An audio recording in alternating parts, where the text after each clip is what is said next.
The lights in the briefing room were always dim. Commander Marshall had noticed this about alien ships. They liked to keep things dark and quiet, like they were afraid the universe might hear them if they made too much noise.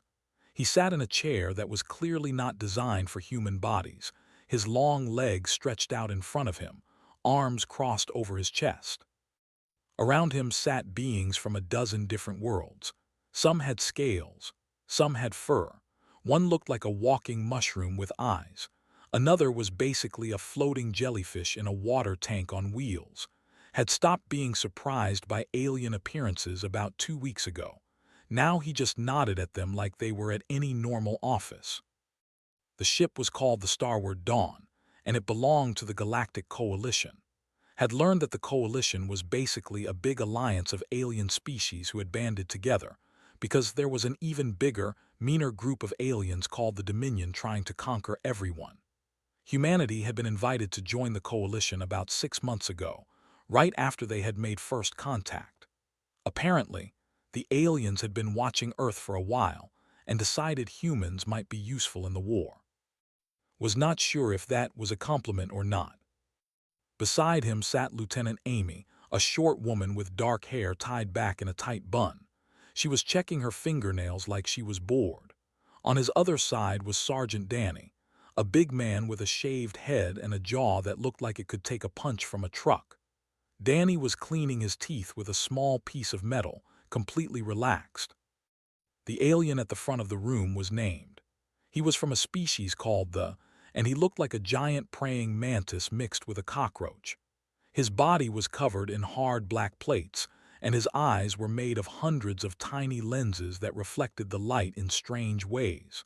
When he spoke, his mouth parts clicked together, and a small device on his chest turned the clicks into English. "Thank you all for coming," said. His voice through the translator was flat and without emotion. "I know many of you have traveled far to be here. The matter we must discuss is urgent." The holographic display in the center of the room flickered to life. A planet appeared, spinning slowly. It was covered in thick green and black jungle, and massive storm clouds swirled across its surface like angry bruises. Lightning flashed in the clouds every few seconds. "This is 7, continued. "It is located in a strategic sector near Dominion space. Beneath its surface are massive deposits of helix crystals. These crystals are essential for powering our fleets faster than light engines. Without them, we cannot build new ships. Without new ships, we cannot win this war." The aliens in the room shifted nervously. Noticed that several of them would not even look at the hologram. They stared at the floor or at their own hands. "The problem," said, "is that 7 is classified as a Category 9 death world." A ripple of fear went through the room. The jellyfish alien made a high-pitched sound that guessed was the equivalent of a gasp. The mushroom creature actually started shaking. "For those unfamiliar with our classification system," explained, Category 9 is the second highest rating we give to hostile planets. It means that any landing party faces near certain death. 7 has earned this rating many times over. The hologram zoomed in on the planet's surface. Saw massive trees with bark that looked like black iron. Between the trees grew plants with leaves that opened and closed like hungry mouths. The ground was covered in a thick mist that seemed to move on its own. "The predators on this world hunt using heat and sound," said. "They can detect a beating heart from 200 meters away. The plant life is carnivorous and aggressive. Many species secrete toxins that can kill in minutes. The atmosphere carries bacteria that cause rapid infection in open wounds. The rain is mildly acidic. And perhaps worst of all, the planet's rotation means that the nights last 42 standard hours." He paused to let that sink in. "During our previous attempts to harvest crystals from 7, we have sent 17 expeditions. All 17 failed. Total casualties exceed 4,000 personnel across 8 different species." The room was completely silent now. Even the ventilation system seemed to have gone quiet. "Most species who land on 7," said slowly, "die before dawn." heard Amy make a small sound next to him. When he looked over, he realized she was trying not to laugh. Danny had stopped cleaning his teeth and was grinning like someone had just told him they were going to a party. Notice their reactions. His compound eyes focused on the three humans with something like confusion. "We have asked 17 species to volunteer for a new expedition," he said. "All have refused. None will go. The risk is simply too great." Leaned forward in his chair. "So let me make sure I understand this correctly," he said. "Long nights, predators everywhere, poisonous plants, acid rain, an environment that is actively trying to kill anything that lands there." Nodded his triangular head. "That is correct. It is widely considered a suicide mission. I tell you this not to frighten you, but because you deserve to know the truth before we ask for volunteers." Looked at Amy, then he looked at Danny. A slow smile spread across his face. "That just sounds like Earth," he said. The room went completely still. Every alien turned to stare at the three humans. "I am sorry," said his translator, crackling slightly. "I do not understand. You are comparing this death world to your—" Amy shrugged. "I grew up in Arizona. Summer there hits 120 degrees. You can cook an egg on the sidewalk. Half the animals in the desert want to bite you, sting you, or eat you." Danny nodded. "I am from Alaska. Winter nights last 20 hours, and it gets so cold your spit freezes before it hits the ground. We have bears that weigh 1,500 pounds and consider humans a light snack." Stood up, stretching his arms above his head. "Earth is not a gentle planet. We have hurricanes, tornadoes, earthquakes, volcanoes, tsunamis, and blizzards. We have sharks in the ocean, lions on the land, and mosquitoes that have killed more humans than every war in our history combined. And you know what? We did not just survive. We conquered that planet. We put flags on every continent, including the one that is covered in ice." He looked directly at. "So you need someone to go to a planet where everything is trying to kill them, survive a 42-hour night, and bring back some crystals. That sounds like a camping trip. When do we leave?" The aliens stared at him in stunned silence. They did not understand. They could not understand. Their species had evolved on gentle worlds, worlds where survival was easy and danger was rare. They had never known what it meant to be forged in fire. But they were about to learn. Grinned at his team. "Get the squad ready. We have got a planet to visit." Drop Pod shook so hard that could feel his teeth rattling in his skull. Outside, the small window showed nothing but fire and red clouds as they tore through the atmosphere of 7 at speeds that would have killed them instantly if anything went wrong. The hull groaned and screamed like a living thing in pain. Looked around at his team. There were 12 of them in total, strapped into harnesses that held them tight against the metal walls. They were all wearing heavy combat gear, their faces hidden behind helmets with glowing visors. Nobody looked scared.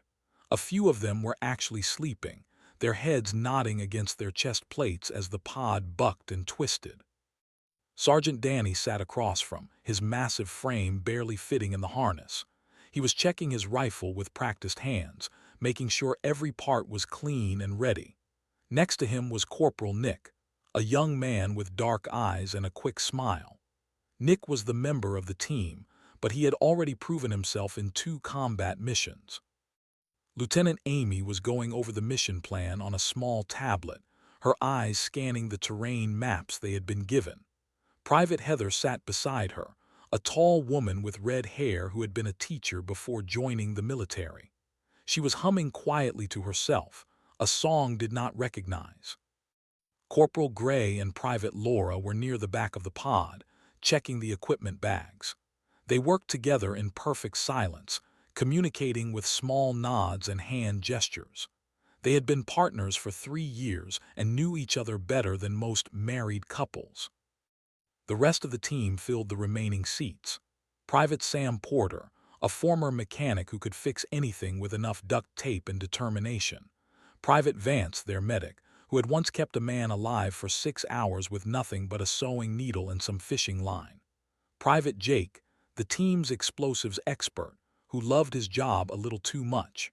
Private Carroll, their sniper, who could hit a target from 2 miles away in a windstorm. Private Tony, the communications specialist, who talked too much but always got the job done. And Private Maya Santos, their scout, who could move through any terrain without making a sound. There was one more passenger in the pod. Sitting in a specially designed harness near the front was a small alien from a species called the. He was about 3 feet tall with large round eyes, thin arms, and soft gray fur that covered his entire body. He looked like someone had crossed a lemur with an owl and then shrunk it down to child size. His job was to observe and document the mission for the Coalition records. Right now, he looked absolutely terrified. "You know," Danny shouted over the noise of the descent, "this reminds me of that training exercise in the Amazon. Remember that?" Amy looked up from her tablet and laughed. "The one where everything wanted to eat us. Yeah, good times. I still have the scar from that spider." Nick leaned forward. "My grandmother used to tell me stories about surviving typhoons in the Philippines. She said the wind would rip the roofs off houses and throw cars around like toys. 42 hours of darkness does not sound much worse than that." Stared at them with his huge eyes. His small hands were gripping his harness so tightly that his knuckles had turned white. "You are not afraid," he said, his voice high and trembling. "Why are you not afraid? We are about to land on a death world. Every expedition before us has died. How can you be so calm?" Turned to look at the small alien. His voice was steady and quiet, cutting through the noise of the shaking pod. "Fear is a luxury," he said. "It is something you feel when you have other options, when you can run away, when you can hide, when you can wait for someone else to solve the problem. We learned a long time ago that fear does not stop the wolf at the door. It just makes you easier to catch." He reached up and tapped his helmet. "Every human you see in this pod has ancestors who survived things that should have killed them. Ice ages, plagues, famines, wars, predators with claws and teeth and venom. Our great-great-grandparents did not have rifles or armor or drop pods. They had sticks and stones and fire, and they made it work. They survived, they fought back, and eventually they won." The pod lurched hard to the left and warning lights started flashing. The pilot's voice crackled over the intercom. 30 seconds to landing. Brace for impact." Looked at one more time. "You either fight, adapt, or die. Humanity chose to fight. We have been fighting since the first human picked up a rock and threw it at something with bigger teeth. This planet is dangerous. Sure, so what? We have been dealing with dangerous our entire existence." The pod slammed into the ground with enough force to knock the breath out of everyone inside. Metal screamed. Sparks flew. The harnesses strained against the impact. And then, suddenly, everything was still. Red emergency lights flickered on, casting the interior in a bloody glow. Hit the release on his harness and dropped to his feet. His boots clanged against the metal floor. "All right, people," he announced. "Check your gear, sound off." One by one, the team reported in. No injuries, no equipment damage, all systems green.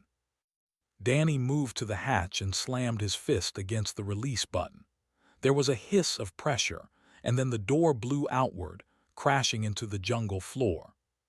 The world outside was nothing like any of them had ever seen. The trees rose up like black pillars, their trunks covered in bark that looked like it was made of iron. They stretched so high that their tops disappeared into a sky that was completely dark, filled with swirling clouds that blocked out any stars.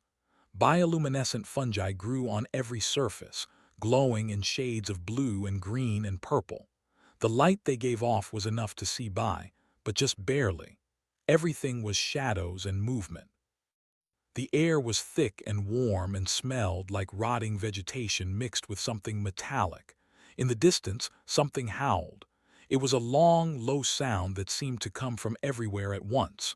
Another howl answered it, then another, then a dozen more. Stepped out of the pod, his boots sinking slightly into the soft ground.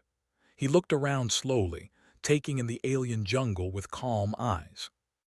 "Welcome to vacation," he said. "Let us get to work." Behind him, the team moved out of the pod in perfect formation. They had trained for hostile environments for years. They had practiced for exactly this kind of situation. And now, they were going to show the galaxy what humans could do. Stumbled out last, his small body shaking. He looked up at the towering trees, at the glowing fungi, at the darkness that seemed to press in from all sides. He could hear things moving out there, hunting things, hungry things. The humans were already setting up a perimeter, moving with quiet efficiency. They did not look scared. They looked focused, determined, ready. For the first time in his life, began to understand that the galaxy had seriously underestimated humanity. 8 hours had passed since the landing, and the team had already killed 6 apex predators. The first one had come within 30 minutes of them setting up camp. It was a creature that looked like a wolf made of shadows and teeth, with 6 legs and eyes that glowed red in the darkness. It had tried to sneak up on Private Maya Santos while she was scouting the perimeter. She had heard it coming, turned around, and put 3 bullets through its skull before it could take another step. The second and third had attacked together, bursting from the undergrowth in a coordinated assault. Corporal Gray had taken one down with his rifle while Private Carroll had dropped the other with a single shot from 50 meters away. She had not even seemed to aim. She just raised her weapon, fired, and the creature fell. The fourth predator had been the worst. It had dug up from underground, a massive thing with armor plating and mandibles that could cut through steel. It had grabbed Private Jake by the leg before anyone could react. Jake had responded by pulling out a grenade, shoving it into the creature's mouth, and kicking himself free just before the explosion. "That was my favorite leg," Jake had said afterward, looking at the deep gouges in his armor. "Can you patch this up?" Private Vance, the team medic, had just sighed and gotten to work. The 5th and 6th predators had come during what Danny was calling the second dinner. The team had been eating their rations when the creatures attacked from the trees above. They looked like giant spiders with too many legs and mouths full of needle teeth.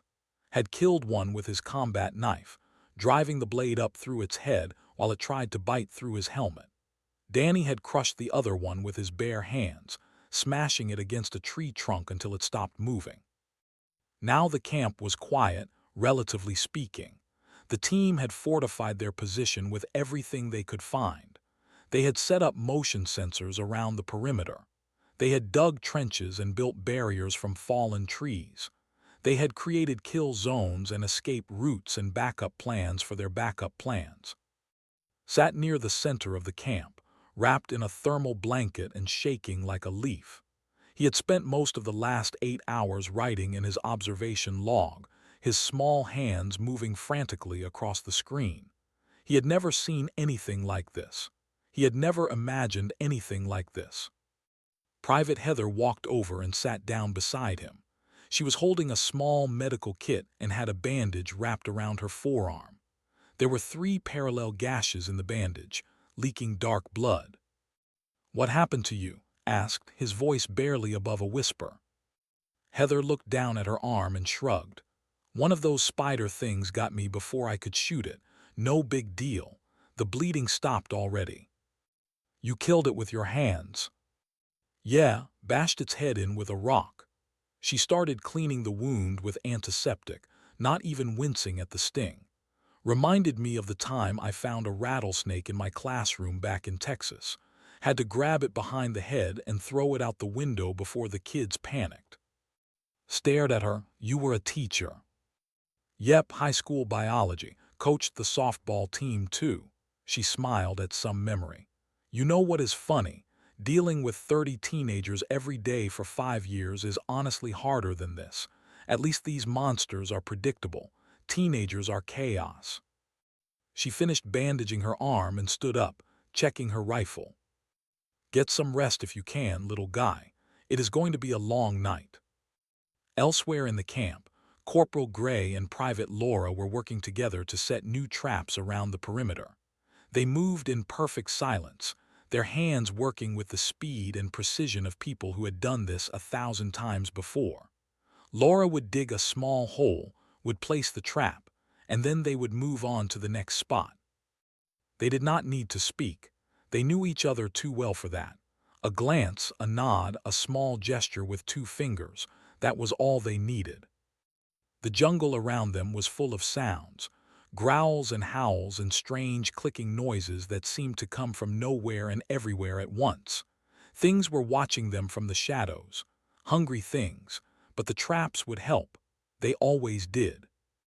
Private Sam Porter was working on the communication equipment, trying to boost the signal so they could maintain contact with the Starward Dawn in orbit. His hands moved quickly over the wires and circuits, making adjustments and repairs that the original designers probably never imagined. "Got it," he said finally, wiping sweat from his forehead. "Signal is stable. We can call for extraction whenever we need to." Lieutenant Amy nodded. "Good, keep it ready. I do not think we will need it, but better to have the option." On the far side of the camp, Sergeant Danny was staring at something on his thermal imaging screen. His face was calm, but there was a tightness around his eyes that recognized. "What have you got?" asked, walking over. Danny pointed at the screen. There was a massive heat signature moving through the jungle about 300 meters away. It was bigger than anything they had seen so far, much bigger. "The database calls it a Leviathan," Danny said. "Apex predator. Responsible for wiping out at least 3 of the previous expeditions. It has been circling our camp for the last hour." Watched the signature move on the screen. It was slow and deliberate, like a shark circling prey, testing them, looking for weakness. "It is smart," said. "Yeah, smart enough to wait, smart enough to watch." Danny loaded an incendiary round into his grenade launcher, but not smart enough to know what it is dealing with. Had come up behind them, drawn by their conversation. His large eyes fixed on the screen, and his whole body went rigid with fear. "A Leviathan," he breathed. "Commander, we must retreat. We must call for extraction immediately. That creature has killed hundreds of soldiers, thousands. It cannot be stopped." Turned to look at the small alien. His voice was patient, almost gentle. "Retreat to where? We are on a hostile planet 40 light-years from home.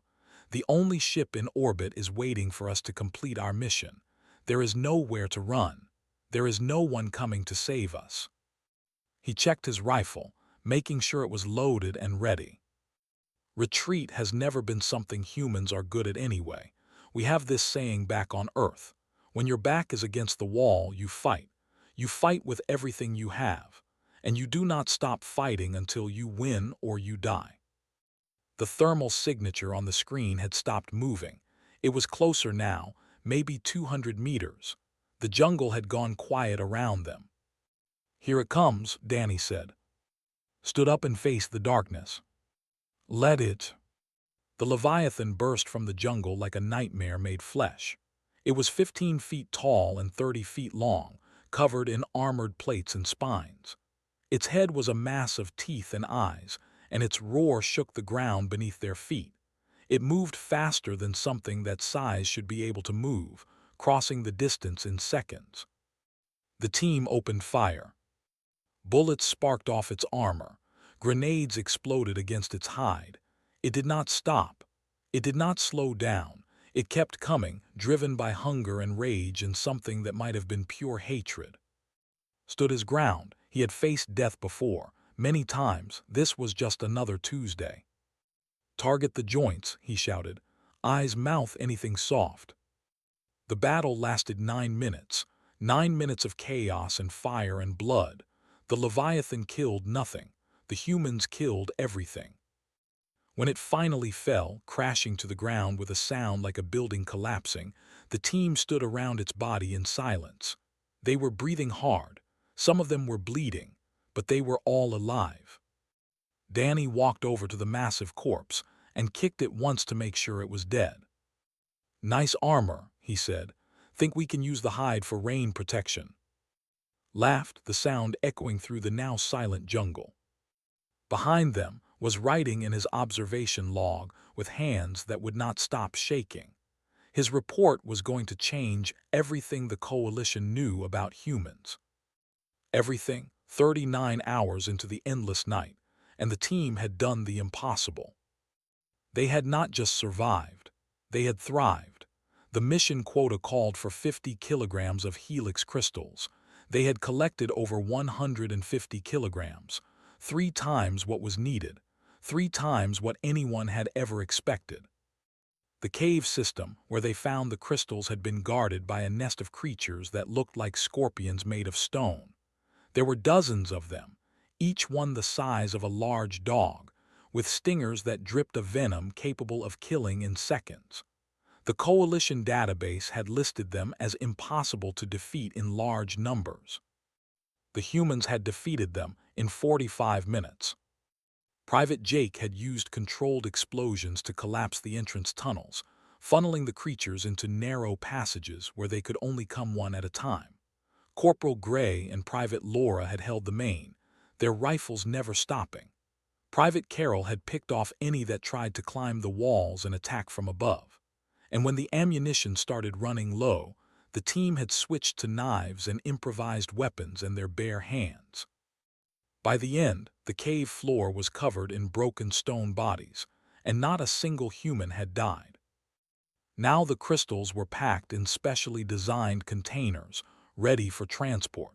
The team was breaking down the camp with the same quiet efficiency they had used to build it. Every trap was collected. Every piece of equipment was accounted for. Every trace of their presence was being erased. Sat on a fallen log near the edge of the clearing, watching the humans work. He had stopped writing in his observation log hours ago. He had run out of words. He had run out of ways to describe what he had witnessed. Commander Marshall walked over and sat down beside him. His armor was scratched and dented in a dozen places.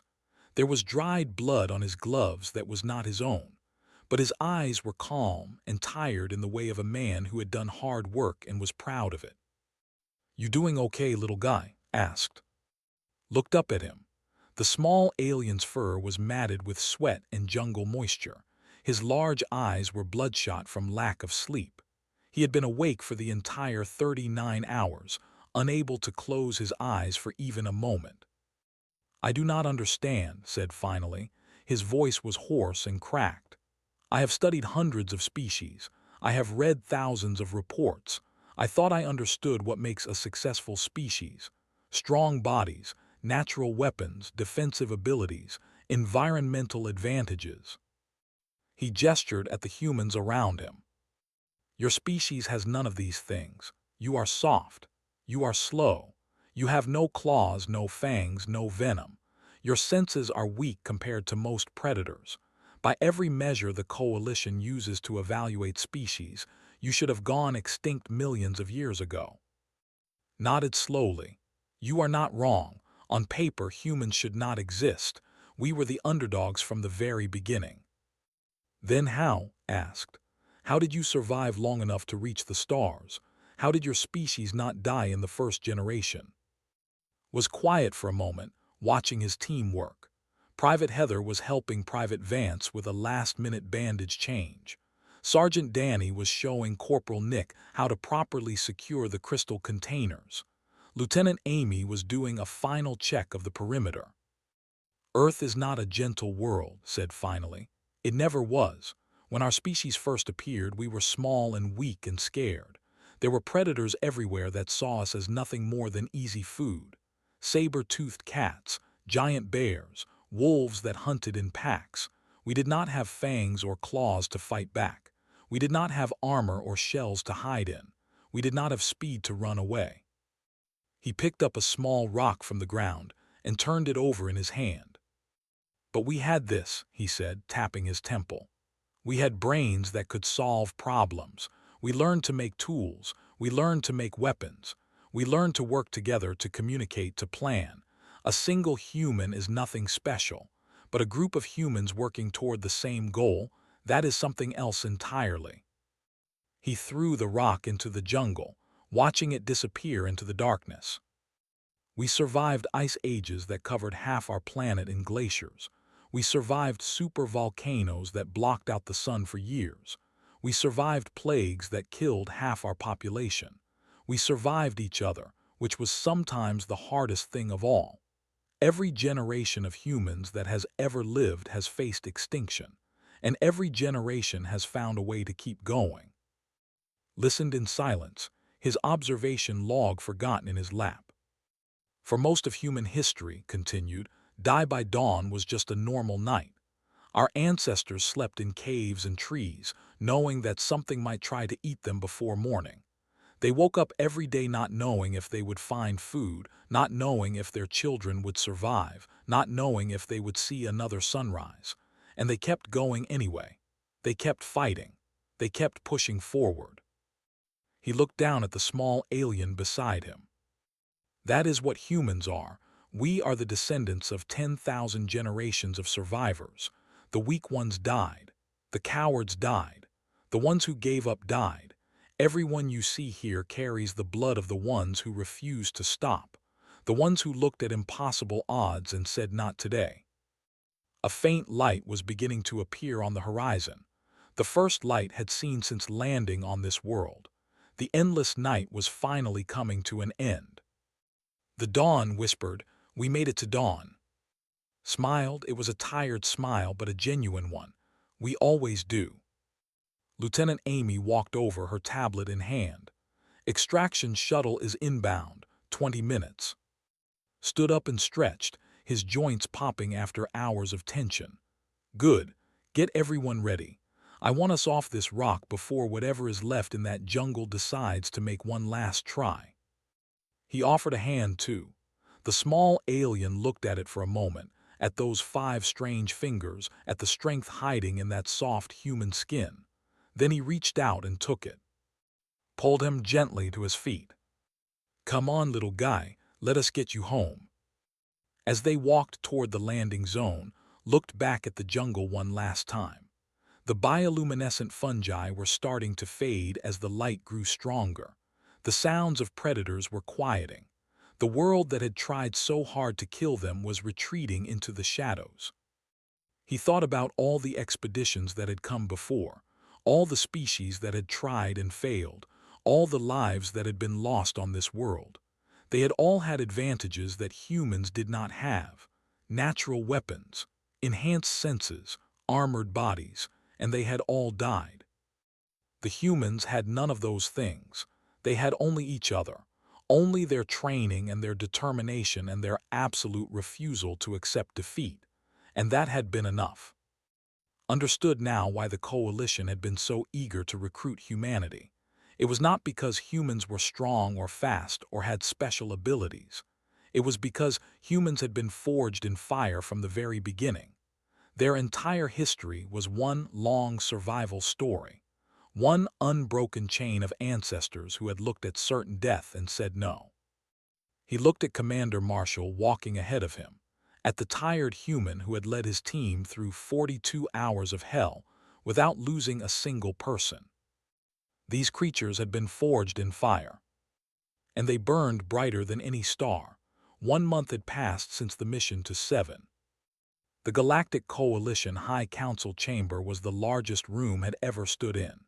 It stretched upward for what seemed like miles, with tiers of seats rising into the shadows above. Thousands of representatives from hundreds of species filled those seats, their bodies ranging from tiny to enormous, from humanoid to shapes that easy description. Floating platforms carried ambassadors who could not survive in standard atmosphere. Translator devices hummed and clicked and chirped, turning 100 different languages into words that everyone could understand. Holographic screens displayed data and images and live feeds from across the galaxy. And in the center of it all, on a small raised platform, stood. He had never felt so small in his life. The weight of all those eyes pressed down on him like a physical force. His observation report was stored in the data pad in his hands, but he had memorized every word. He did not need to look at it. High Admiral sat in the front row, his compound eyes fixed on the small observer. Beside him were the leaders of a dozen major species, the High Priestess with her golden fur and sharp teeth, the Warlord with his massive stone body, the Queen with her crystal skin that refracted the light into rainbows. They had all sent expeditions to Seven. They had all lost people. "Observer," said, his voice echoing through the chamber, "you have requested this audience to present your findings from the human expedition to Seven. The Council is prepared to hear your report." Took a deep breath. His hands were shaking, but his voice was steady when he spoke. "Honored members of the Council," he began, "I was sent to Seven expecting to document the extinction of another species foolish enough to challenge a Category 9 death world. I was prepared to record their final moments, to catalog their mistakes, and to add their failure to the long list of species who had tried and died before them." He paused, letting his words settle over the assembled representatives. "Instead, I witnessed something unprecedented, something that has forced me to reconsider everything I thought I knew about what makes a species successful." The holographic display behind him flickered to life. Images began to play. Commander Marshall stepping out of the drop pod into the darkness. The team setting up their perimeter with quiet efficiency. The first predator attack in the casual way Private Maya Santos had dispatched the creature. "The human team consisted of 12 individuals," continued. "They had no special abilities, no enhanced senses, no natural weapons or armor. By every measure our databases used to evaluate combat potential, they should have been helpless. They should have died within the first hour." More images. Corporal Gray and Private Laura working together to set traps. Private Heather patching her own wounds while telling stories about her previous career as a teacher. Sergeant Danny grinning as he loaded another round into his weapon. Instead, they thrived. They killed apex predators that had destroyed entire expeditions. They navigated terrain that had claimed thousands of lives. They collected 300% of the mission quota for Helix crystals, and they did it all while treating the experience as routine. The chamber was completely silent now. Even the background hum of translator devices seemed to have faded. "I watched them fight a Leviathan," said, "a creature that has killed more coalition soldiers than any other predator on that world. The battle lasted 9 minutes. The Leviathan died. The humans did not lose a single member." The image of the dead Leviathan appeared on the screen. Gasps and murmurs rippled through the audience. I asked their commander how this was possible, how a species without claws or fangs or venom could survive on a world that had killed so many others. His answer changed my understanding of humanity forever. Straightened his small body, standing as tall as he could. He told me that Earth is not a gentle world. He told me that humans evolved alongside predators that saw them as food. He told me that they survived ice ages and volcanoes and plagues and wars.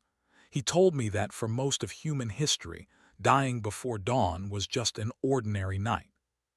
He looked directly at the council, his large eyes moving from face to face. "We have been evaluating species wrong. We look for physical strength, natural weapons, environmental advantages.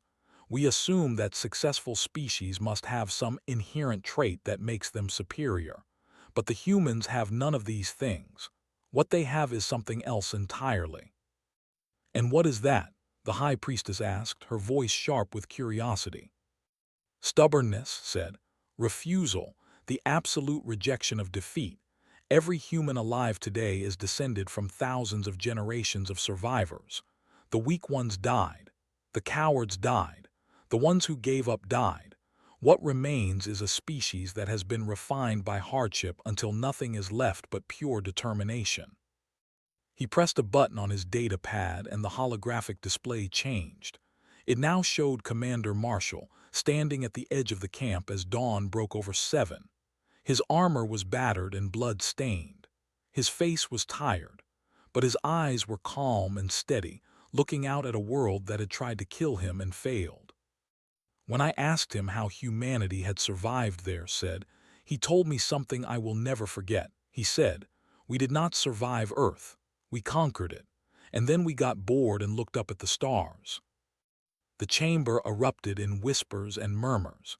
Species who had never agreed on anything were all talking at once, their translators struggling to keep up. Admiral raised one of his clawed arms, calling for silence. "Observer," he said, his voice cutting through the noise. "Based on your observations, what is your recommendation regarding humanity's role in the coalition?" Did not hesitate. He had thought about this answer for a month. He had written it and rewritten it 100 times, but in the end the truth was simple. "My recommendation is this," he said, his voice firm. "Never, under any circumstances, go to war with the humans. Recruit them, befriend them, employ them, give them the most dangerous missions. Send them to the worlds that no one else will touch. Point them at your enemies and step aside." He paused, letting his words sink in. "But never, ever make them your enemy, because if 7 could not kill them by dawn, nothing in this galaxy ever will." The chamber fell silent again. The representatives looked at each other, at the images still playing on the holographic display, at the small observer who had brought them news that would reshape their understanding of the galaxy. Finally, the warlord spoke. His voice was like stones grinding together, deep and slow. "The humans have requested additional combat assignments," he said. "Dangerous worlds, hostile territories, missions that we have classified as suicide runs." He looked at. "You are saying we should give them what they ask for?" Nodded. "Yes, let them do what they do best. Let them fight. Let them conquer. Let them burn a path through every obstacle we put in front of them, because that is what humans are. They are fire, and fire does not stop until there is nothing left to burn." The council voted 3 hours later. The motion passed unanimously. Far away, aboard a coalition cruiser heading toward the front lines of the war against the Dominion, Commander Marshall sat in the crew lounge with his team. They were playing poker, the cards spread across a table that had been designed for aliens with 6 fingers. Danny was losing badly, as usual. Amy was winning, as usual. Nick was trying to bluff with a pair of 2s and failing miserably. Heather was telling a story about one of her students that had everyone laughing. Looked at his cards, then looked at his team. These people had followed him into hell and back. They had trusted him with their lives on a world that should have killed them all.